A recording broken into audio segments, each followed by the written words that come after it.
दोस्तों, साल 2001 में आई थी एक फिल्म कदर, जो कि बहुत बड़ी हिट साबित हुई। ये बात हम सभी जानते हैं। इस फिल्म ने लोगों के मन में प्यार करने के मायने ही बदल कर रख दिए। आज इस फिल्म को पर्दे पर दोस्तों उतरे हुए 20 साल से भी ज्यादा का वक्त हो रहा है। फिल्म में मुख्य भूमिका में थे सनी देओल, अमीषा पटेल और अमरीश पुरी साहब। फिल्म में दोस्तों एक ट्रक ड्राइवर तारा सिंह की कहानी बताई गई है, जिसे एक मुस्लिम लड़की सकीना से प्यार हो जाता है।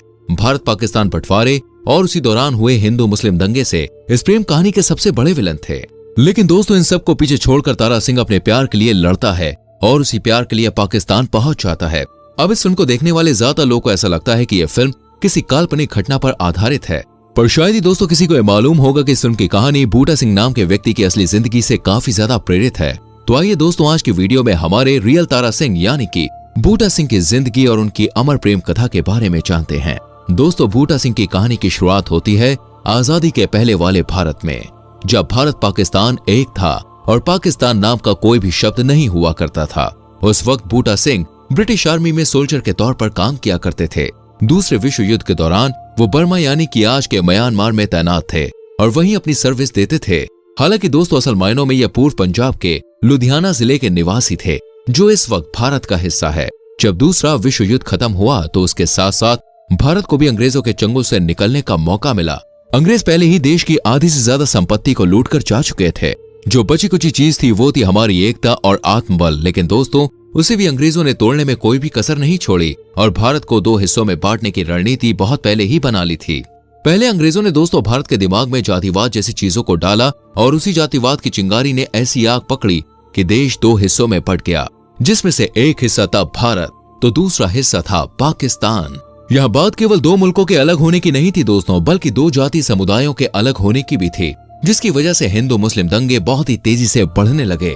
लोग समझदारी और अहिंसा से काम लेने के बजाय आक्रामक और हिंसक हो गए। पाकिस्तान में रहने वाले गैर मुसलमानों को वहां मारा काटा जा रहा था। पाकिस्तान के इस रवैये के बारे में सुनने के बाद भारत के लोग शांत बैठने वालों में नहीं थे। उन्होंने भी मुसलमानों को अपने देश से निकालने के लिए एड़ी चोटी का बल लगा दिया, जिसकी वजह से हिंदू मुस्लिमों में दंगे हद से भी ज्यादा बढ़ने लगे। ज्यादातर पंजाब वाले एरिया में आतंक फैल रहा था। भारत में भी मुसलमानों की हत्याएं हो रही थी और पाकिस्तान में गैर मुसलमानों को बेमौत मारा जा रहा था। बंटवारे के बाद का मंजर बहुत ही ज्यादा खौफनाक था। रेलवे स्टेशन के चारों तरफ लाशें बिछी हुई थी। कोई दर्द से करहा रहा होता था तो कोई अपनों के बिछड़ जाने का गम मना रहा होता था। कितने लोगों ने दोस्तों बंटवारे में अपना परिवार खोया, इसकी आज भी कोई गिनती नहीं है। उसी समय जैनब नाम की एक मुस्लिम लड़की अपने परिवार से बिछड़ गई थी। वो भटकते भटकते बूटा सिंह के गांव आ गई थी, जहां कुछ लोग मिलकर इस लड़की का बलात्कार और उसकी हत्या करना चाहते थे। लेकिन बूटा सिंह को दोस्तों इस लड़की के बारे में कहीं से पता चला, जिसके बाद उन्होंने इसकी जान बचाई और कुछ टाइम तक दोनों साथ रहने लगे। साथ रहने के बाद दोनों को एक दूसरे से प्यार हो गया और दोनों ने शादी भी कर ली। बूटा सिंह और जैनब की जल्द ही दो बेटियां हुई, जिनका नाम इन लोगों ने तनवीर और दिलवीर कौर रखा। भारत पाकिस्तान के विभाजन के लगभग एक दशक बाद भारत और पाकिस्तानी सरकारों ने विभाजन के समय अपने परिवारों से बिछड़ गई महिलाओं को वापस करने का फैसला किया, जो बॉर्डर के उस पार अपने परिवार से अलग रहती थी और अपनी जिंदगी बिता रही थी। अब ये फैसला कुछ महिलाओं के लिए किसी चमत्कार से कम नहीं था, जिन्हें अपने परिवार से अलग रहकर बहुत सारी मुश्किलें झेलनी पड़ रही थी। तो वहीं दूसरी तरफ भारत में अपने परिवार से बिछड़ चुकी जैनब के लिए ये मुश्किल की घड़ी थी, क्योंकि जैनब अपने पति बूटा सिंह और अपनी दोनों बेटियों से बहुत प्यार करती थी और उनसे वो अलग नहीं होना चाहती थी। लेकिन फिर भी सरकार ने जैनब को उसकी छोटी बेटी दिलवीर के साथ उठाकर पाकिस्तान पहुंचा दिया। जैनब का परिवार लाहौर के बाहरी इलाके में सीमा के पास नूरपुर नामक एक छोटे से गांव में रह रहा था। यहीं से जैनब को स्वदेश यानी कि पाकिस्तान लाया गया था। बूटा सिंह के लिए टाइम काफी ज्यादा कठिन था। अपनी बड़ी बेटी को अपने साथ लेकर बूटा सिंह दिल्ली गए, जहां उन्होंने अधिकारियों से अपील करके अपनी पत्नी और बच्चे को वापस लाने की तमाम कोशिशें करी।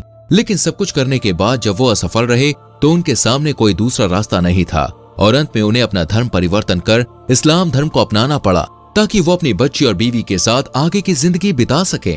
और धर्म परिवर्तन कराने के बाद बूटा सिंह जमील अहमद बन गए और अवैध रूप से सीमा पार कर वो नूरपुर पहुंच गए। वहां पहुंचने के बाद बूटा सिंह ने अपनी पत्नी और अपनी बच्ची से मिलने की तमाम कोशिशें करी, लेकिन जैनब के परिवार वालों ने उन्हें पकड़ लिया, उनके साथ मारपीट की और अधूरी हालत में राज्य सरकार को सौंप दिया। कानूनी कार्रवाई में बूटा सिंह ने यह दावा किया कि वो अपनी पत्नी और बच्ची के लिए सरहद पार करके आए थे और अगर जैनब एक बार अदालत में पेश हो सकती है तो वो उसके पक्ष में गवाही देगी। बूटा सिंह की बात सुनने के बाद लाहौर हाईकोर्ट ने जैनब को बुलाया था। इस पूरे मामले ने लोगों का ध्यान अपनी ओर खींचना शुरू कर दिया था, क्योंकि सब कुछ जैनब के बयान पर ही टिका हुआ था।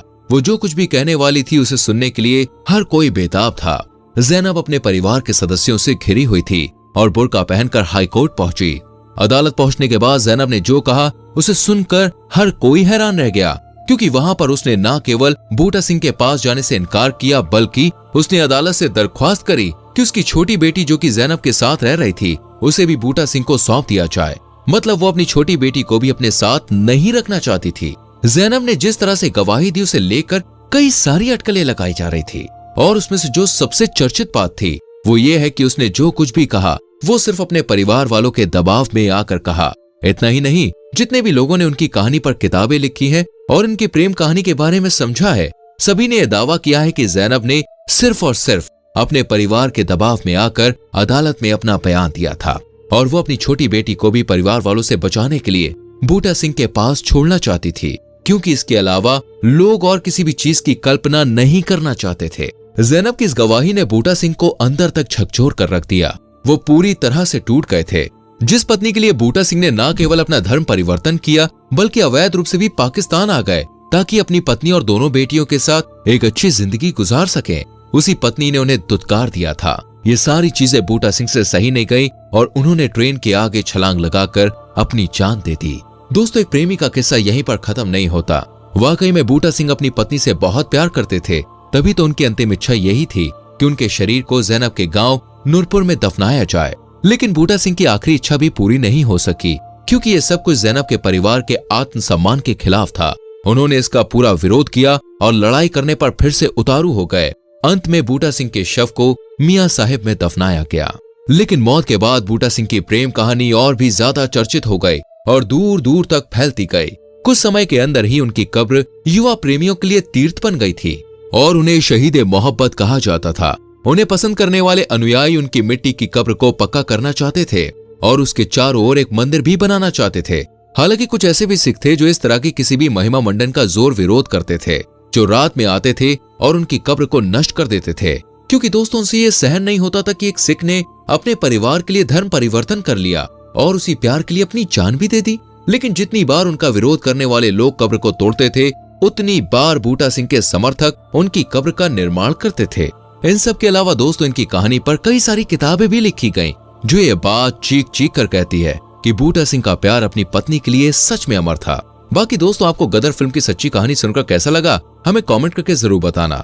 वीडियो को लाइक और शेयर करना और आने वाली वीडियोस को देखने के लिए चैनल को सब्सक्राइब करके बेल आइकन प्रेस करें, जिससे आपसे हमारी कभी भी कोई भी वीडियो मिस ना हो। मिलते हैं अगली वीडियो में। अपना ख्याल रखें। Bye bye, take care.